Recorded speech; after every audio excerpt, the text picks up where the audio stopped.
En una fiesta familiar, mi hijo intentó impedirme que entrara al salón. Cuando finalmente entré, me quedé de piedra.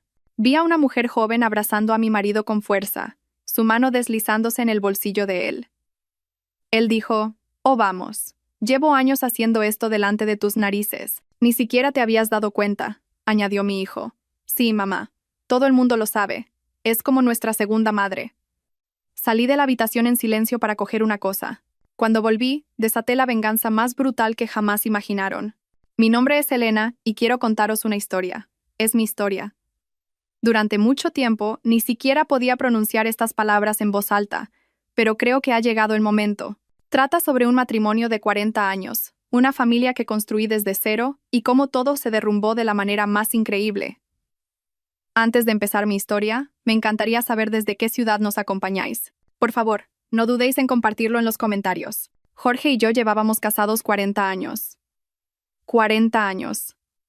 Es toda una vida, ¿verdad? Criamos a 2 hijos maravillosos, Beatriz y Carlos, y fuimos bendecidos con 2 nietas, Julia y Carolina. Teníamos el chalet en las afueras, el jardín cuidado, todo el sueño de una vida perfecta a la española. O eso creía yo. Después de que Jorge se jubilara de su puesto de director y yo dejara mi trabajo a media jornada en la biblioteca municipal, se suponía que nuestras vidas se calmarían, que entraríamos en ese cómodo ritmo dorado de la jubilación que ves en las revistas. Pero la vida no es una revista. Durante la última década, más o menos, había estado luchando contra una artritis reumatoide severa. Algunos días eran mejores que otros. En los días buenos, podía cuidar mi jardín, asistir a mi club de lectura y cocinar el estofado de ternera favorito de Jorge. En los días malos, simplemente sostener una taza de café era como agarrar un puñado de cristales rotos. El dolor era un invitado constante y no deseado en nuestro hogar, y con el tiempo había cambiado el paisaje de nuestro matrimonio. La intimidad física que una vez compartimos se había convertido en una víctima de la enfermedad. Era una tristeza silenciosa entre nosotros, algo que reconocíamos pero de lo que rara vez hablábamos. Pensé que teníamos un entendimiento, una complicidad que iba más allá de eso. Pensé que él, de entre todas las personas, entendía mi lucha. Jorge todavía estaba sano. Gracias a Dios. Era un hombre vibrante, lleno de energía.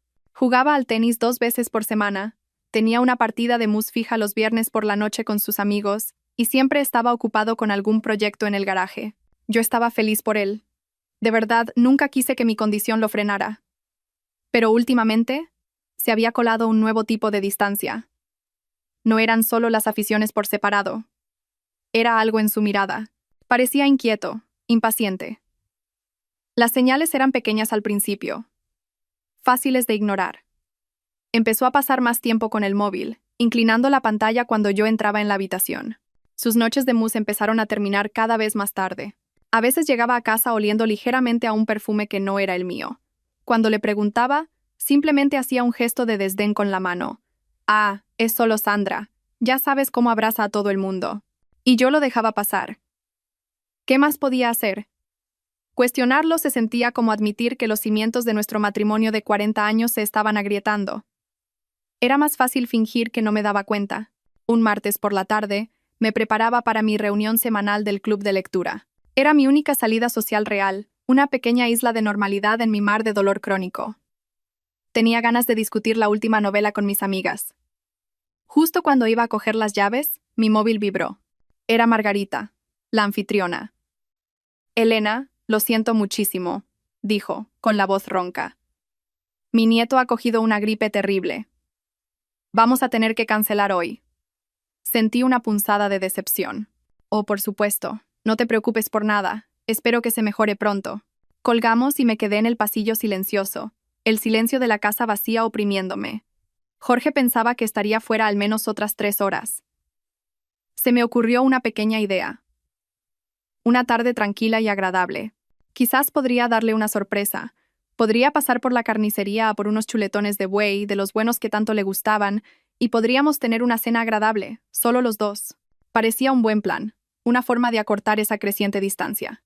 Sentí un pequeño destello de esperanza mientras volvía a mi coche y me dirigía a casa, completamente inconsciente de que conducía directamente hacia los escombros de mi vida.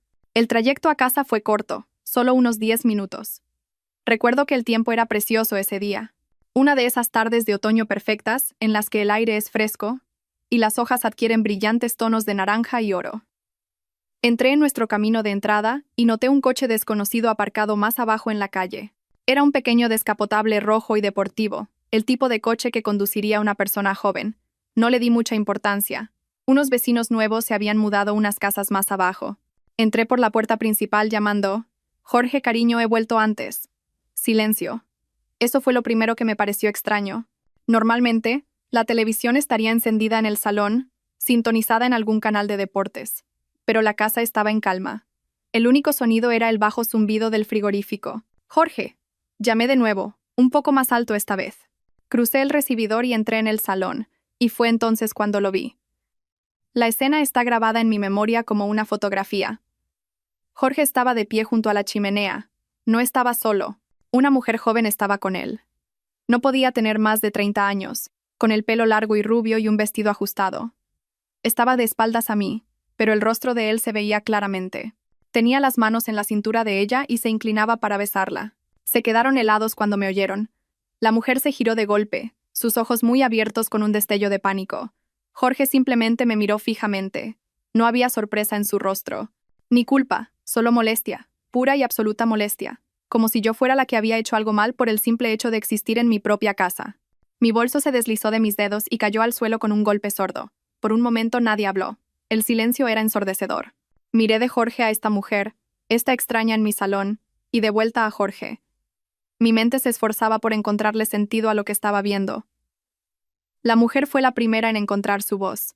Debería irme, tartamudeó, cogiendo un pequeño bolso del sillón. Sí, dije. Mi propia voz, un susurro ronco que no reconocí.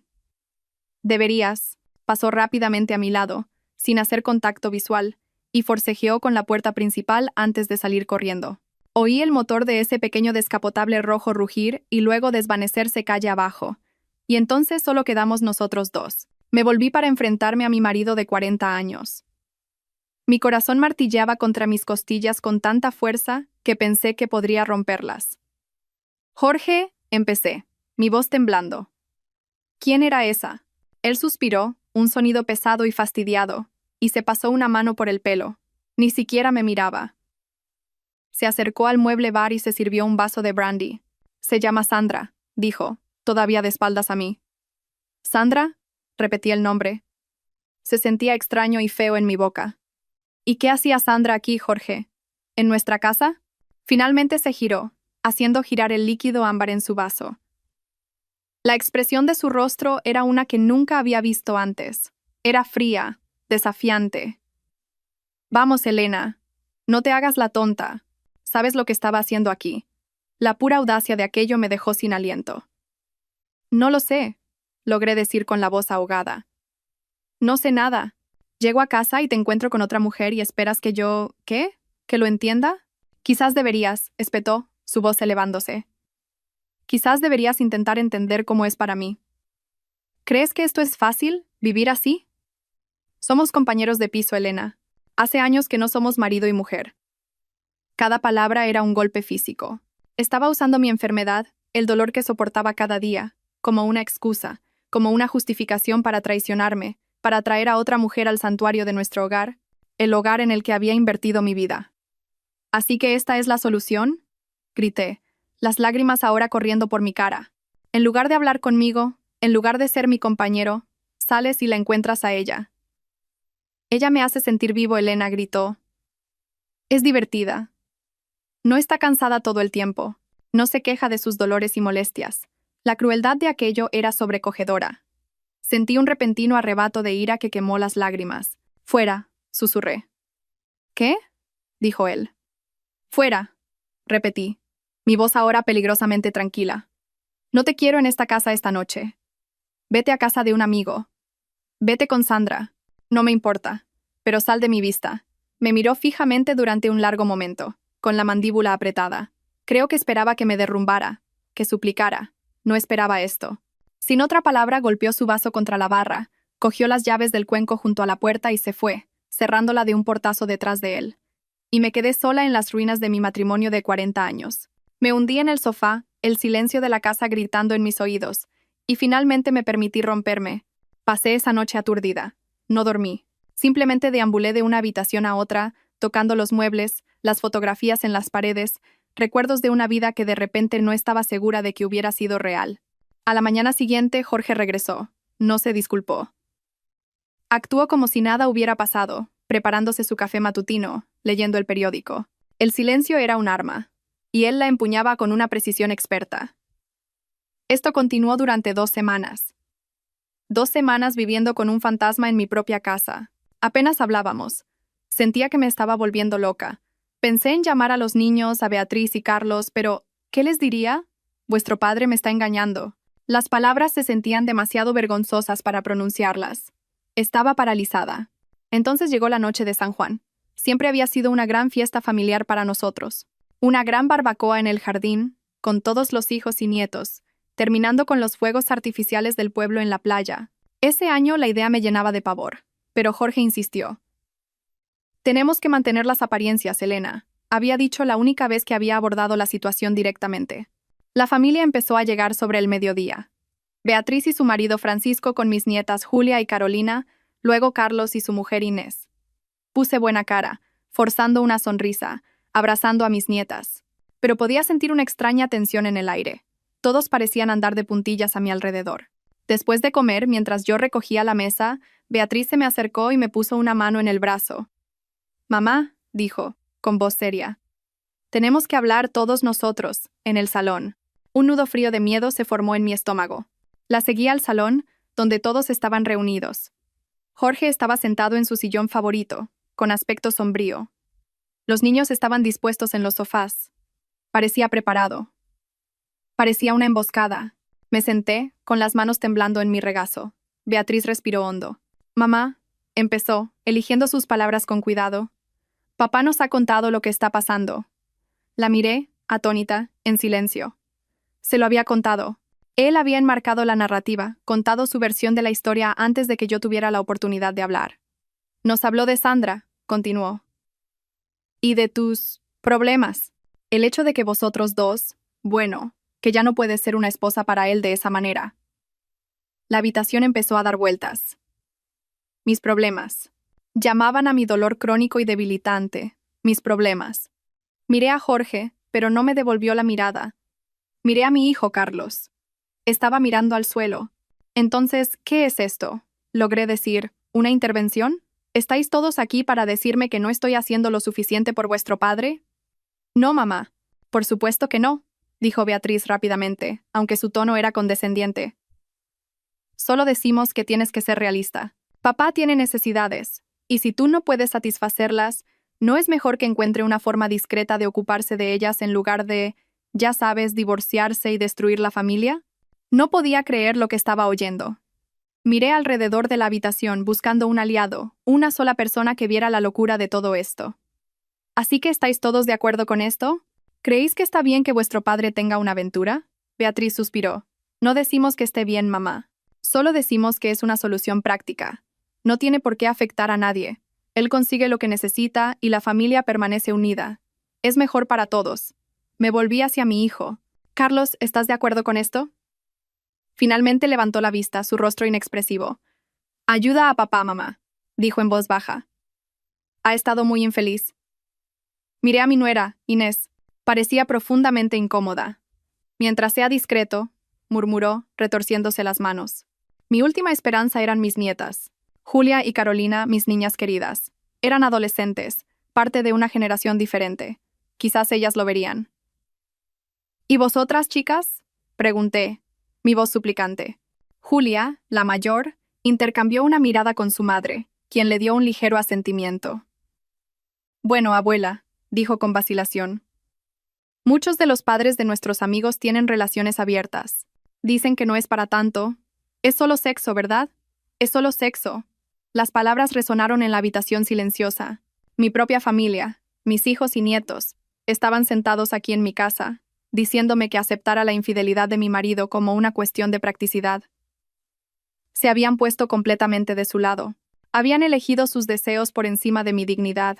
En ese momento nunca me había sentido tan absolutamente sola, tan completamente traicionada. Me sentí como un mueble viejo, algo que mantenían por razones sentimentales, pero que ya no cumplía un propósito útil. Me levanté, mis piernas temblaban. Ya veo, dije, mi voz plana. La mayoría manda. Conseguirá lo que quiere. Me giré para salir de la habitación, para escapar de sus miradas compasivas y críticas. Cuando llegué a la puerta, Jorge me llamó por mi nombre. Elena. Por un segundo tonto y esperanzado, pensé que podría reconsiderarlo, que podría ver la cosa monstruosa que había hecho. Me volví. Me miró, su rostro serio. ¿Puedo decirle a Sandra que estabas bromeando sobre llamar a la policía? Realmente la asustó. El último trozo de mi corazón se hizo añicos. No respondí. Simplemente salí de la habitación, por la puerta trasera, y al jardín. Unos minutos después, oí vítores desde el salón. Miré por la ventana y los vi. Mi familia. Estaban abrazando a Jorge, dándole palmaditas en la espalda. Estaban celebrando su victoria, celebrando la exitosa negociación de mi rendición. Y a través de la ventana, pude ver a mi marido, mi compañero de 40 años, ya sacando su teléfono, una sonrisa extendiéndose por su rostro mientras llamaba a su amante para darle las buenas noticias. Después de ese día, la noche de San Juan, una nueva y terrible normalidad se instaló en nuestra casa. Era el infierno silencioso y educado de un matrimonio que estaba muerto, pero aún no había sido enterrado. La aventura ya no era un secreto que ocultar, sino un hecho que gestionar. Jorge no hizo ningún esfuerzo por ser discreto. Sabía que cada martes y jueves por la tarde, mientras yo estaba en mis citas de fisioterapia, Sandra venía. Lo sabía porque podía oler su perfume persistiendo en el aire cuando llegaba a casa. Empecé a encontrar largos pelos rubios en los cojines del sofá. Una vez incluso encontré un pendiente, una cosa barata y brillante metida en el lateral de su sillón. Lo cogí con 2 dedos. Lo miré durante un largo momento. Y luego lo dejé caer en la papelera. ¿Qué había que decir? Me habían superado en la votación. La familia trató la situación con una escalofriante sensación de normalidad. Cuando llamaban, preguntaban, ¿qué tal estáis tú y papá? Como si nada hubiera cambiado. Beatriz, en particular, parecía pensar que había diseñado un compromiso brillante. Una tarde, pasó con algunas compras para mí. Mientras las guardaba, dijo con una voz brillante y alegre: «¿Sabes, mamá? Estoy muy orgullosa de ti». Dejé lo que estaba haciendo y la miré fijamente. ¿Orgullosa de mí por qué? Por ser tan comprensiva, dijo, completamente seria. Por poner la felicidad de papá primero. Demuestra cuánto lo quieres. Dejarle hacer esto. Dejarle. La palabra quedó suspendida en el aire entre nosotras, como si yo hubiera dado mi permiso, como si fuera un generoso regalo que le había otorgado en lugar de una traición que me estaba destrozando día a día. Sentí que un nudo frío y duro se formaba en mi pecho. «Beatriz», dije, mi voz baja y firme, «esta es la última vez que hablaremos de esto. La última. ¿Me entiendes?» Se sorprendió por mi tono, pero asintió. «Claro, mamá, lo entiendo. Es difícil olvidar si la gente sigue sacando el tema. No tenía ni idea. Pensaba que mi problema era una cuestión de olvido, no una herida que se estaba infectando en el corazón de nuestra familia. Empecé a aislarme, no solo de Jorge, sino de todos. Me convertí en una observadora de mi propia vida. Cocinaba, limpiaba, iba a mis citas. Construí un muro a mi alrededor, ladrillo a ladrillo doloroso. Los fines de semana, Jorge estaba en casa. Cenábamos juntos, hablando de cosas sin sentido. El tiempo, las noticias, lo que hacían los nietos. Él intentaba ser cariñoso a veces, una mano en mi hombro, un cumplido sobre la comida. Todo era una actuación, una forma de calmar su propia conciencia. Rara vez correspondía. El pozo de afecto que una vez tuve por él se había secado. Para sobrellevarlo, empecé a pasar días enteros fuera de casa, especialmente los sábados. Le dije a Jorge que me había apuntado a una nueva clase de arte o que era voluntaria en el hospital. En realidad, simplemente conducía. Conducía durante horas sin un destino en mente. Encontraba un bar tranquilo en un pequeño pueblo que nunca había visto antes, y me sentaba durante horas con una taza de café, simplemente observando a la gente vivir sus vidas ordinarias. Iba al cine y veía películas una tras otra, perdiéndome en las historias de otras personas porque la mía se había vuelto insoportable. Estas largas ausencias no parecían molestar a Jorge. De hecho, parecía preferirlo. Le daba una casa vacía, un horario libre. Sabía lo que pasaba mientras yo no estaba. La casa era suya, la cama era suya, y Sandra estaba con él. El pensamiento era un dolor sordo y constante. Pero algo extraño empezó a suceder durante esos largos y solitarios viajes en coche. El dolor lentamente comenzó a cuajar en algo más. Algo más frío, más afilado, era determinación. Me di cuenta de que todos me veían como una anciana débil y frágil que no tenía más opción que aceptar su destino. Pensaban que mi silencio era rendición. Estaban equivocados. Mi silencio era mi planificación. Mi silencio era mi forma de esperar el momento oportuno. Mi silencio era mi preparación para la guerra. Los meses se arrastraron. Los colores vibrantes del otoño se desvanecieron en el frío gris del invierno. Nuestra casa, una vez llena de la calidez de una larga vida compartida, ahora se sentía como un museo frío y vacío.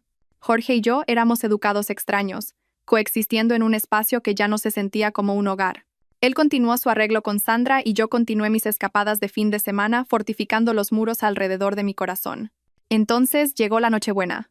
La fiesta que una vez amé, un día de gratitud y familia, ahora se sentía como una amenaza inminente. Seguí la rutina, encargando un pavo, planeando el menú. Lo hice por los nietos, me dije a mí misma. Unos días antes de la fiesta, Beatriz llamó. «Hola, mamá», dijo. Su voz demasiado alegre. «Solo confirmando el plan para el jueves. Estaremos allí sobre la 1. Y oye, papá tuvo una gran idea. Quiere invitar a alguien». Me quedé helada, el teléfono frío contra mi oído. «¿Una invitada?», pregunté, ya sabiendo la respuesta. «¿Quién?». Hubo una ligera vacilación. «Bueno, es Sandra», dijo, tratando de sonar casual. «Papá dice que no tiene familia en la ciudad y no quería que estuviera sola en Nochebuena». Me quedé sin palabras. El descaro absoluto y alucinante de ello, traer a su amante, la mujer que fue una bola de demolición para nuestro matrimonio, a mi mesa en una fiesta familiar. No era solo un insulto, era una declaración. Era ellos diciendo que Sandra ya no era solo un pequeño secreto sucio. Estaba siendo ascendida. Se estaba convirtiendo en parte de la familia. «No», dije, mi voz peligrosamente silenciosa. «Mamá, no seas así», comenzó Beatriz, su tono cambiando a uno de exasperación. «Es solo una cena, es lo cristiano, es Nochebuena». «Te dije que no estaría en la misma habitación que esa mujer, Beatriz», dije, mi voz temblando con una rabia que apenas podía contener. «No la tendré en mi casa, sentada a mi mesa, comiendo la comida que yo he cocinado. Eso no va a pasar». «Esta también es la casa de papá, mamá», replicó ella. «Tiene derecho a invitar a quien quiera. Espero que te comportes». ¿Comportarme? Como a una niña traviesa a la que se regaña. Después de colgar, entré en el salón donde Jorge estaba viendo la tele. «¿La has invitado?», dije. No era una pregunta. Ni siquiera se giró para mirarme. «Es solo una cena, Elena. Madura ya». Eso fue todo. Ese fue el momento en que algo dentro de mí finalmente, irrevocablemente, se rompió. No grité, no lloré. Simplemente me di la vuelta y me fui. En la mañana de Nochebuena me desperté temprano. No preparé pavo, no preparé ninguna guarnición. Me vestí, fui a la cocina y me hice una sola tostada. Mientras la familia comenzaba a llegar, llenando la casa con su alegre parloteo, fui al garaje, me subí a mi coche y me fui. Conduje hasta un bar de carretera en la autovía. Me senté en una mesa sola y pedí su menú especial de Nochebuena. Pavo, relleno, puré de patatas, todo servido en un plato de Duralex. Comí lentamente, observando a las familias a mi alrededor reír y hablar. No estaba triste, estaba entumecida. Después de mi comida fui a un cine y vi 3 películas seguidas. Ni siquiera me importaba de qué trataban. Solo necesitaba estar en otro lugar. Llegué a casa sobre las 11 de la noche. La casa estaba a oscuras excepto por una única lámpara en el salón. Jorge estaba sentado allí esperándome. Los restos del festín todavía estaban en la mesa del comedor. «¿Dónde has estado?», exigió su voz aguda. «Fui a un bar de carretera a cenar en Nochebuena», respondí con calma, dejando mi bolso. Luego vi un par de películas. Me miró fijamente, su rostro una mezcla de ira e incredulidad. «Teníamos una comida maravillosa aquí mismo, ¿y te fuiste a un bar de carretera? ¿Por qué harías eso?». Finalmente lo miré directamente a los ojos. «No se trata de la comida, Jorge», dije. Mi voz tan fría como el hielo. «Se trata de la compañía. Te dije que no estaría en esta casa al mismo tiempo que ella». Eso no solo significaba cuando viniera de visita un martes por la tarde. Significaba en cualquier momento. Y lo sabías. Y aún así, lo hiciste. Se levantó, su rostro rojo de ira. «No puedo creer que una mujer de tu edad no pueda ser civilizada con una invitada que invité a nuestra casa». «Ella no es una invitada», dije. «Es la mujer con la que me estás engañando». Cogí el periódico de la mesita, lo abrí y lo sostuve entre nosotros, un frágil muro que significaba el fin de la conversación y el fin de todo lo demás. El invierno después de esa desastrosa Nochebuena fue largo y sombrío, tanto fuera como dentro de nuestra casa. La cortesía entre Jorge y yo se había desgastado, reemplazada por un silencio quebradizo. Éramos dos barcos que se cruzaban en la noche, viviendo en el mismo espacio, pero en mundos completamente diferentes. Él tenía su vida, que ahora sabía que incluía no solo los martes y jueves por la tarde, sino también cenas y salidas con Sandra. Mi vida consistía en mis citas, mis viajes solitarios en coche y mi planificación secreta. Mi abogada, una mujer astuta llamada señora Alarcón, había sido muy clara. Elena había dicho, necesitamos ser meticulosas. Documentamos todo. Nos movemos lenta y silenciosamente. Así que lo hice. Empecé a reunir extractos bancarios, escrituras e informes de carteras de inversión. Jorge siempre había manejado las finanzas, pero yo aprendía rápido. Pasé horas en la biblioteca aprendiendo sobre la división de bienes y la ley de divorcio. La bibliotecaria tranquila se estaba convirtiendo en una estratega financiera. Llegó la primavera, y con ella, el Día de la Madre. Durante años, teníamos una tradición familiar. Los niños me llevaban a un almuerzo elegante en un hermoso restaurante francés del centro. Por mutuo acuerdo, Jorge no venía a mi almuerzo del Día de la Madre, y yo no iba a su celebración del Día del Padre. Era el día de los niños con cada padre, y siempre nos había funcionado. Este año, sin embargo, una oscura sospecha arraigó en mi mente. Dado lo que había sucedido en Nochebuena, no podía quitarme la sensación de que Jorge vería mi ausencia como una oportunidad. El día antes del Día de la Madre, Beatriz llamó para confirmar. «Te recogeremos a las 11, mamá». «¿Qué ganas?», canturreó. «En realidad, cariño», dije, forzando un tono débil y vacilante en mi voz. «No creo que esté para ello este año. Mi artritis me está matando. Id vosotros y pasadlo de maravilla sin mí. Ya me llamaréis más tarde». Hubo una pausa. «Oh, vale, mamá», dijo Beatriz un poco demasiado rápido. «Si estás segura, te echaremos de menos». Sabía que estaba mintiendo. Mi ausencia no era una decepción, era una conveniencia. En la mañana del Día de la Madre, observé desde la ventana de mi habitación cómo llegaba el monovolumen de Beatriz, seguido por el coche de Carlos e Inés. Todos entraron a recoger a Jorge. Unos minutos después, salieron todos riendo y subiendo a los coches para dirigirse al restaurante. Esperé 20 minutos. Luego me subí a mi propio coche. No me arreglé. Solo llevaba unos pantalones sencillos y una blusa. Conduje hasta el restaurante francés. No planeaba entrar. Solo necesitaba saber. Aparqué al otro lado de la calle, donde tenía una vista clara de la entrada y el aparcamiento. Observé cómo llegaba mi familia. Vi a mi hijo Carlos abrir la puerta a mi hija Beatriz. Vi a mi marido Jorge riendo, con un aspecto más feliz del que le había visto en años. Y entonces otro coche entró en el aparcamiento. Un pequeño descapotable rojo y deportivo. Se me cortó la respiración. Sandra se bajó del coche. Llevaba un bonito vestido de flores. Se acercó a mi familia, y mi hija Beatriz le dio un abrazo cálido y acogedor. Mi yerno Francisco le sonrió y asintió. Mi marido Jorge le pasó el brazo por la cintura y la besó en la mejilla. Y luego, todos juntos, mi familia al completo con la amante de mi marido a cuestas, entraron en el restaurante para celebrar el Día de la Madre, sin mí. Me senté en mi coche, mis manos agarrando el volante con tanta fuerza que mis nudillos estaban blancos. El dolor en mis articulaciones no era nada comparado con el dolor en mi corazón, pero este dolor era diferente.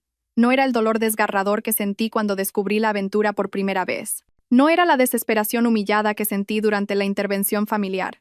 Era una rabia fría y clarificadora. Esta era la traición final. Eran ellos, todos ellos, borrándome. No solo me habían reemplazado en la cama de mi marido, me estaban reemplazando en la mesa familiar. Cualquier pizca de duda que quedara, cualquier pensamiento de que tal vez esto podría arreglarse, de que mi familia podría salvarse, se desvaneció en ese momento. Se había acabado. Todo. No lloré. Simplemente puse el coche en marcha y me alejé. No fui a un bar de carretera ni a un cine. Fui directamente a casa. Entré en mi despacho y llamé a Lasra. Alarcón.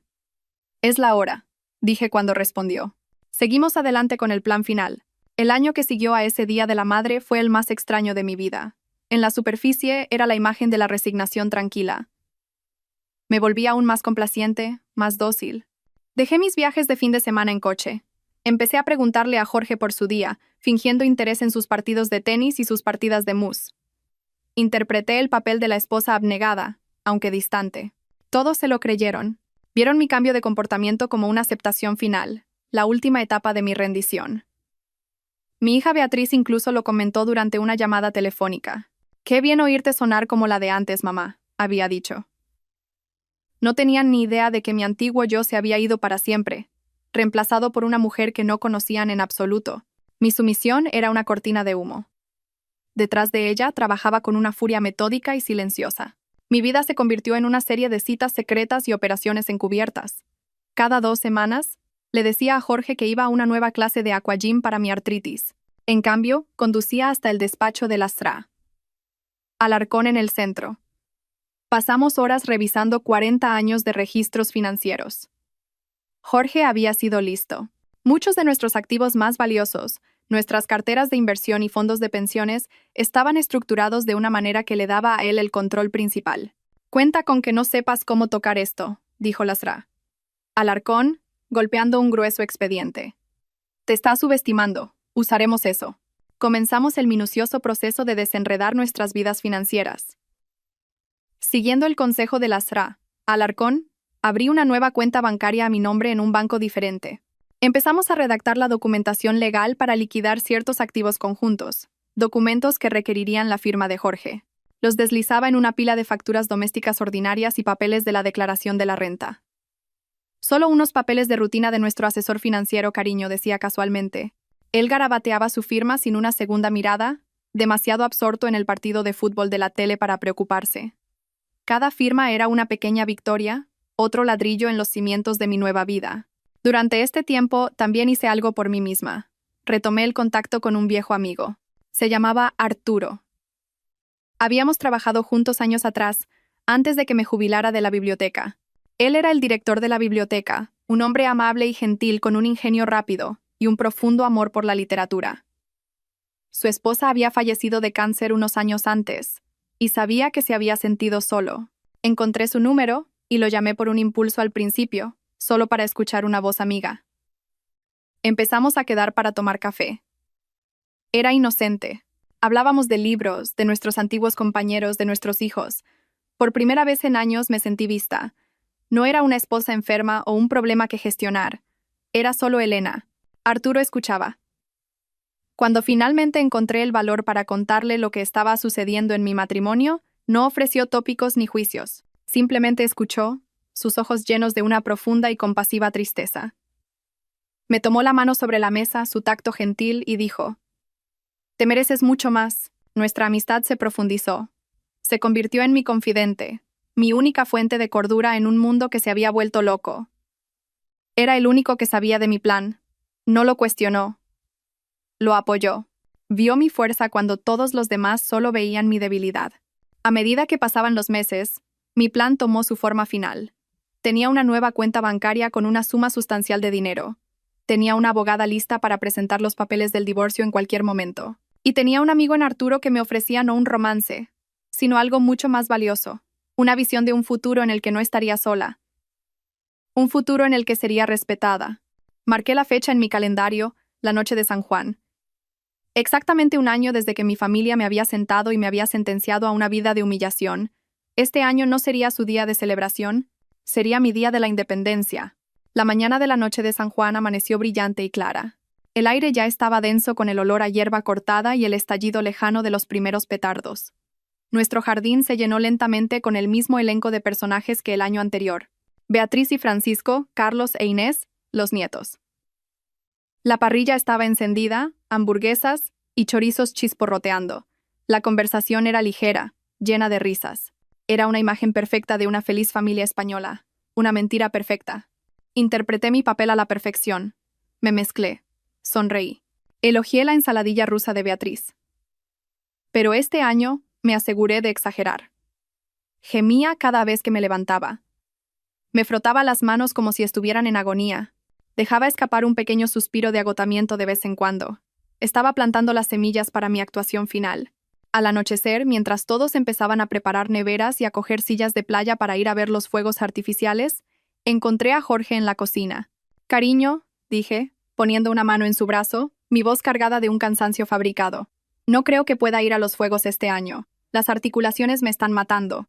Creo que necesito acostarme y descansar pronto. Me miró con un destello de lo que podría haber jurado que era preocupación genuina. Esa fue la parte más difícil de todo esto. Saber que en algún lugar, enterrado profundamente bajo el egoísmo y la traición, estaba el hombre que una vez amé, un hombre que aún podía sentir una pizca de afecto por mí. Hizo que lo que estaba a punto de hacer fuera aún más difícil, pero no menos necesario. ¿Estás segura, Elena?, preguntó. También te los perdiste el año pasado. Estoy segura, dije, dándole una sonrisa débil. Me estoy haciendo vieja, supongo. Id vosotros y pasadlo muy bien por mí. Me dio una palmadita en la mano. Vale, si estás segura, descansa. Tan pronto como salió de la habitación, lo vi ir directamente hacia Beatriz. Una conversación susurrada, un rápido asentimiento. Sabía exactamente lo que estaba pasando. Mi ausencia no era un problema. Era una invitación. Estaban haciendo un hueco para Sandra. La nueva traición, aunque la esperaba, todavía dolía. Uno por uno vinieron a despedirse, expresando su decepción porque no fuera.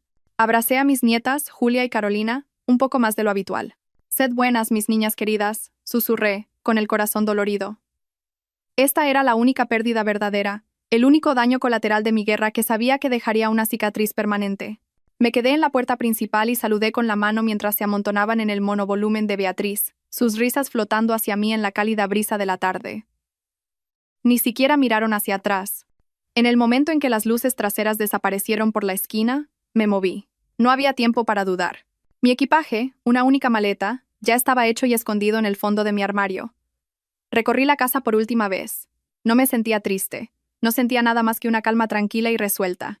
En el dormitorio, me quité mi anillo de bodas, la simple alianza de oro que había llevado durante 40 años. Lo coloqué suavemente en la almohada de Jorge. A su lado, coloqué un pequeño y discreto pendrive. Cogí mi bolso y mi maleta, salí al garaje y me subí a mi coche. No miré la casa por el espejo retrovisor, ya estaba mirando hacia adelante. A unas pocas calles de distancia, aparcado en una tranquila calle lateral, Arturo me esperaba en su coche.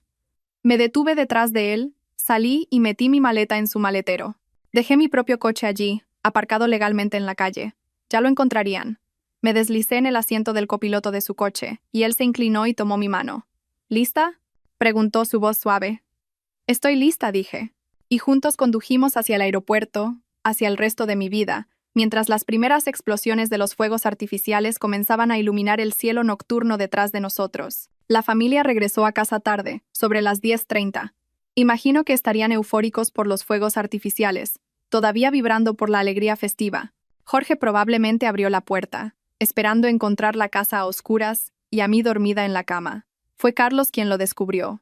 Esto lo supe más tarde por Inés. Jorge le había pedido que fuera a ver cómo estaba, para asegurarse de que estaba bien. Carlos entró en el dormitorio principal. No me encontró. Encontró una cama vacía y perfectamente hecha. Y en la almohada de su padre, brillando bajo la suave luz de la lámpara de noche, había dos pequeños objetos. Mi anillo de bodas y un pendrive negro. Una sensación de inquietud debió de recorrerlos. Esto no estaba bien. Esto no era parte del plan. Se reunieron todos en el salón. Un grupo confuso y ansioso. Francisco, siendo el más experto en tecnología, cogió el pendrive y lo conectó a su portátil. Un único archivo de video apareció en la pantalla. Hizo doble clic. La pantalla estuvo en negro por un momento, y luego apareció mi rostro. Estaba en una habitación que no reconocían, sentada en una silla cómoda. Parecía tranquila. Miraba directamente a la cámara, como si estuviera mirando a cada uno de sus ojos. «Hola a todos», empecé, mi voz clara y firme. «Si he calculado bien, estáis viendo esto un poco después de las 10 de la noche, justo después de volver de los fuegos artificiales». Los vi en mi mente mirar reflexivamente el reloj. «En este mismo momento», continué, «estoy en un avión, volando muy lejos de España, y en caso de que os lo preguntéis, no voy a volver». El sonido del grito ahogado de Jorge, un «no», fue algo que solo pude imaginar, pero sabía que estaba allí. «Me traicionasteis», dijo la mujer en la pantalla, la nueva yo, su voz inquebrantable. «Todos y cada uno de vosotros. Jorge, mi marido de 40 años, un hombre para el que construí un hogar, crié una familia y apoyé en todo. Me desechaste como un trapo viejo por una mujer de la mitad de mi edad. Y cuando me atreví a oponerme, pusiste a mis propios hijos en mi contra. Pensé que 40 años de lealtad, dedicación y fidelidad significarían algo para ti. Merecía algo mejor que esto. Tus deseos, y seamos honestos, eran caprichos, no necesidades. Nunca deberían haber prevalecido sobre mi dignidad. Dejé que las palabras flotaran en el aire por un momento antes de dirigir mi atención a mis hijos. Beatriz, tu traición dolió tanto como la de tu padre. Siempre fuiste la niña de mamá. Lo hacíamos todo juntas. Y saber que no solo apoyaste a tu padre en engañarme, sino que lo alentaste activamente, que nos aleccionaste a él y a mí sobre cómo aceptarlo, eso me rompió el corazón de una manera que sus acciones nunca podrían. Podía imaginarla negando con la cabeza, pero la verdad estaba allí, en la pantalla, para que su marido la viera. Y Carlos, debes de ser uno de los hombres más necios del mundo.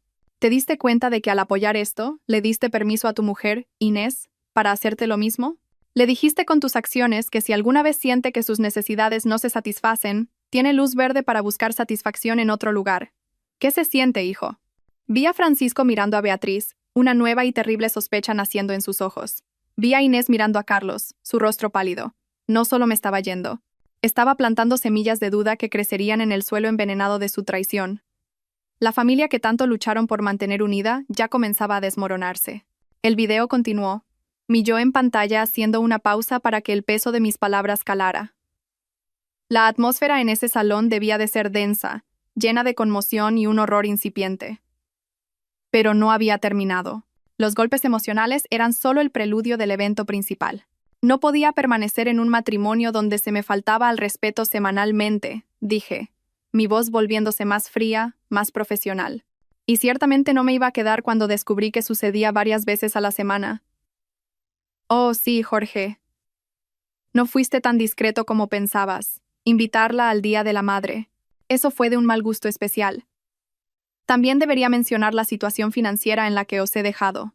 Durante 40 años puse a esta familia primero. Gestioné el hogar, crié a los hijos y apoyé la carrera de Jorge, permitiéndole acumular nuestra riqueza. He decidido que es hora de que se me compense por mis contribuciones. Me incliné ligeramente hacia adelante. Jorge, te he dejado la casa. Como sabes, está totalmente pagada y tiene un valor considerable. Mi abogada, Lasra Alarcón, se pondrá en contacto para ayudarte con la venta si decides hacerlo. También te he dejado 400.000 euros en la cuenta corriente. He calculado que eso sale a 10.000 euros por cada año bueno que me diste. Desafortunadamente, no ha habido años buenos últimamente. Dejé que eso calara. Un acuerdo generoso según cualquier estándar. Pero fue lo que vino después lo que cambiaría todo para ellos. En cuanto al resto de nuestros activos, dije, mi voz bajando ligeramente, nuestras carteras de inversión, nuestros fondos de pensiones, nuestros ahorros, me los llevé. Con la ayuda de mi abogada, he asegurado mi mitad de los bienes gananciales y algo más como compensación por el daño moral y el abuso de confianza. Después de que todo esté arreglado, tendré una cartera de casi 8 cifras. Estaré perfectamente, aunque dudo que a alguno de vosotros le importe de verdad. El silencio en la habitación debió de ser absoluto. El dinero, la base de sus cómodas vidas, la fuente de su seguridad, la futura herencia que todos daban por sentada, se había esfumado. Ah, añadí, una pequeña sonrisa de complicidad jugando en mis labios. Y si os preocupa que pase mis años dorados sola, no lo hagáis. Ya tengo compañía, y está sentado justo a mi lado en este avión. Me giré hacia mi lado, fuera de cámara. Arturo, ¿quieres saludar? El rostro de un hombre apareció en el encuadre. Era Arturo. Parecía distinguido y amable con ojos cálidos. Sonrió suavemente a la cámara. Hola, dijo, su voz tranquila y agradable. Soy Arturo. Ayudaré a Elena a gastar lo que podría haber sido vuestra herencia. Hizo un pequeño saludo con la mano. Volví a la cámara. Jorge. Probablemente no recuerdes a Arturo, pero lo has visto varias veces en eventos de la biblioteca. Trabajamos juntos durante más de 20 años. Se jubiló anticipadamente para unirse a mí en mi nuevo hogar. Hemos sido amigos íntimos todo este tiempo, y nos hemos hecho compañía mutuamente durante los últimos meses, desde que le conté lo que estaba haciendo mi marido.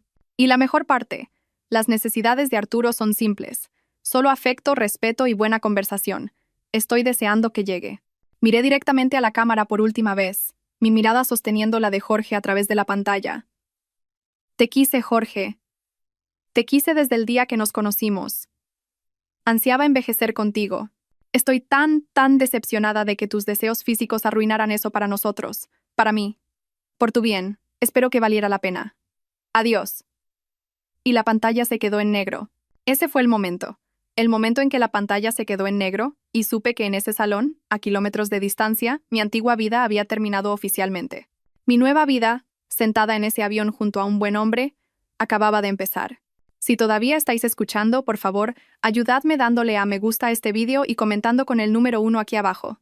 Me hace saber que me habéis apoyado y me dice que estáis aquí conmigo en este viaje. Vuestro apoyo es un estímulo tremendo y me da la fuerza para continuar. Por favor, comentad con el número 1 y escuchad lo que pasó después. Las semanas que siguieron a mi partida fueron, como supe más tarde por Inés, un caos puro. El video había detonado como una bomba en medio de sus cómodas vidas, y las consecuencias fueron devastadoras. Jorge, despojado de su esposa y de la mayor parte de su fortuna de un solo golpe, se derrumbó. Era un hombre a la deriva, perdido en un mar de su propia creación. Llamó a mi teléfono sin cesar durante días, dejando docenas de mensajes de voz que oscilaban salvajemente entre la rabia, la incredulidad y patéticas súplicas de disculpas. Nunca los escuché. Arturo los borró por mí. La mayor explosión, sin embargo, ocurrió en el matrimonio de mi hija Beatriz. Mis palabras en el vídeo habían sido un golpe directo a la frágil confianza entre ella y Francisco. Él no podía mirarla sin ver la advertencia de su madre. Le diste carta blanca. La acusación pendía entre ellos, envenenando el aire de su hogar. Discutían constantemente. Francisco se volvió sospechoso y retraído. Beatriz, enfrentada a la posible pérdida de su propio matrimonio, entró en pánico. La solución práctica, que tan confiadamente había recetado para mi matrimonio, de repente ya no parecía tan práctica.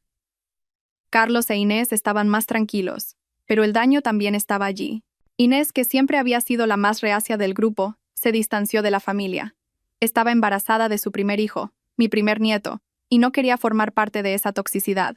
Le dijo a Carlos que hasta que él no pudiera entender la profunda falta de respeto que me habían mostrado, necesitaba espacio. Estaban todos fracturados, pedazos rotos de una familia que una vez había estado entera.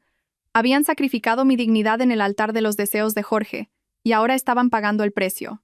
Unas 3 semanas después de irme, decidí hacer una llamada. No llamé a Beatriz ni a Carlos. Llamé a Inés. Sabía que era la única que podría tener algo de conciencia. Respondió al primer tono, su voz cautelosa. «Hola, Inés. Soy Elena», dije en voz baja. Hubo una brusca inhalación al otro lado. «Oh, Elena. Dios mío. ¿Cómo estás? ¿Dónde estás?» «Estoy bien, cariño. Estoy a salvo y estoy bien, pero no puedo decirte dónde estoy ahora mismo». «¿Cómo estás tú?» Estoy bien», dijo su voz vacilante. «Papá, quiero decir, Jorge no está bien, y Beatriz y Francisco están teniendo problemas serios». Hizo una pausa. «Elena, tengo que decírtelo, lo siento mucho. Sabía que estaba mal desde el principio. Debería haber dicho algo. Era nueva en la familia. Tenía miedo. No es excusa, pero lo siento muchísimo». «Lo sé, Inés», dije, y lo decía en serio. «Lo vi en tus ojos ese día. Estás perdonada». Empezó a llorar suavemente. «Gracias. Eso significa mucho, especialmente porque quiero a las 2 abuelas en la vida de mi bebé. Estoy embarazada, Elena». La noticia fue un rayo de sol atravesando las nubes de la tormenta. Un bebé, un nuevo comienzo. «Oh, cariño», dije, mi propia voz embargada por la emoción. «Qué noticia maravillosa. Enhorabuena». Hablamos un rato más. Me contó más sobre las consecuencias, sobre las discusiones y las lágrimas. Antes de colgar le hice una petición. «Inés», dije, «creo que estoy lista para hablar con ellos. Con todos. ¿Puedes organizar una llamada para mañana por la noche? Pero con una condición. Sandra no debe estar allí». «Por supuesto, Elena», dijo sin dudar. «Estarán allí». A la noche siguiente, me senté con Arturo en el salón de nuestra nueva casa, una pequeña y hermosa casa con vistas al mar. El teléfono estaba en altavoz. La llamada se conectó con el salón donde mi antigua familia estaba reunida. «Hola, mamá. Estamos todos aquí», se oyó la voz de Inés, un poco temblorosa. «Gracias, Inés», dije con calma. «Solo para que lo sepáis todos, Arturo está conmigo. Quiero que esta sea una conversación educada, no una discusión. ¿Estáis todos de acuerdo?» Un coro de acuerdos murmurados llegó a través del altavoz. «Bien», empecé. Quería esperar a que pasara un tiempo antes de que habláramos. Hice una pausa, luego me dirigí a mi hijo. «Carlos, enhorabuena por el bebé, lo digo de corazón». «Gracias, mamá», dijo, su voz apagada. «Intentaré ser el tipo de padre que me enseñaste a ser». «Lo mejor que puedes hacer por tus hijos es amar a su madre», dije suavemente. Recuérdalo. Luego fue el turno de Jorge. Elena, cariño, por favor, empezó, su voz quebrada. Por favor, vuelve. Podemos arreglar esto. Terminaré con Sandra. Te lo juro. Si me hubieras dicho que de verdad te ibas a ir.